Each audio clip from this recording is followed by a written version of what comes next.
One tool which I believe it is very important for the pro-life movement to use is visual imagery in the form of ultrasounds and photos of unborn children. And I believe that we need to use this not only to spread the pro-life cause, but also for our own sake, for those of us who are already pro-life and know that abortion is murder. And the reason for this is that because the unborn child is very intangible, it is hidden from us. We do not see it as we would see newborn children or everybody else. Because of this, it can be hard to either to accept and realize that what we are dealing with in the case of abortion is an unborn person, or even if we do accept that fact that we're dealing with a human person, we don't necessarily live that out in practice. We tend to forget it and can be tempted at times to make compromises which we would not make if we were dealing with any other person. So for instance, there are pro-choicers who recognize that the unborn child is a child and yet are still pro-choice and believe that abortion should be permitted.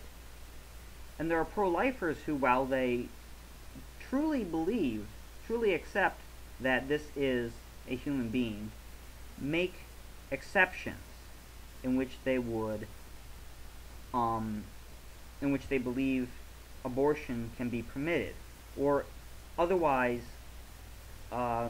make compromises which they would not make if they were dealing, for instance, with infanticide, the killing of a newborn baby. The images help to make more real the unborn child. Without images which appeal to our senses, without literally seeing these children, they very easily become merely abstract concepts.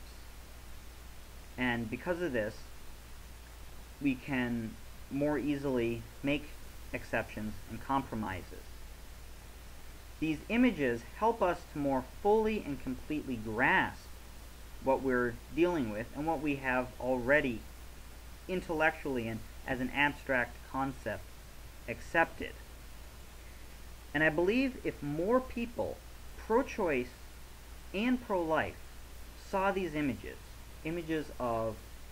from ultrasound images of moving babies in their mother's wombs, and photos both of the different stages of a living unborn baby and photos of aborted babies, photos of babies who have been killed by abortion. If more people saw these, more people would be pro-life, and more people who are already pro-life would realize that there cannot be special exceptions for abortion, because it is always the killing of a child, and it is therefore always murder.